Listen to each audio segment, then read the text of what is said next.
President Trump's top allies, British Prime Minister Boris Johnson, announced this morning that he has tested positive for the coronavirus. He's now in self-isolation at his London residence, that's 10 Downing Street, and he's still running the British government. Johnson last met Queen Elizabeth on March 11th. Buckingham Palace says she remains in good health. Our Elizabeth Palmer is in London for us. Elizabeth, good morning. How's the Prime Minister doing? Well, we've been seeing a lot of him. He's been giving a press conference at the end of every day with his senior officials to bring the nation up to date on the crisis. But today he suddenly popped up earlier than normal, all alone, on Twitter. I've developed mild symptoms of the coronavirus, that's to say a temperature and a persistent cough. And on the advice of the chief medical officer, I've taken a test that has come out positive.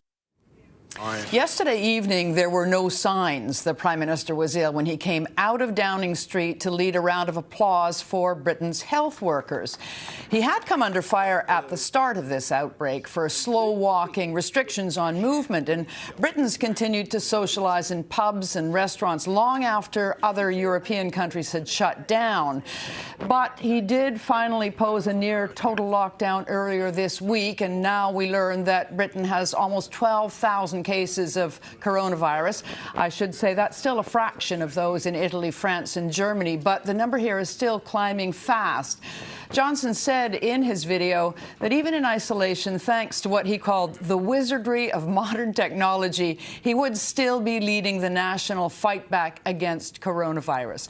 Now, he's the second public figure here to get coronavirus. Prince Charles came down with it. That was announced on Wednesday. Gail? Hey, Liz, do we know if Prince Charles and Boris Johnson had any contact? I noticed you said that he was at the palace on March 11th. Well, the vector for Prince Charles had been pointing toward a European royal gathering. Now, we don't know whether that he then came across here and affected other people. Certainly, that's not even part of the scuttlebutt yet, but watch this space. We will be watching this space and watching you. Thank you very much, Elizabeth Palmer, reporting from London.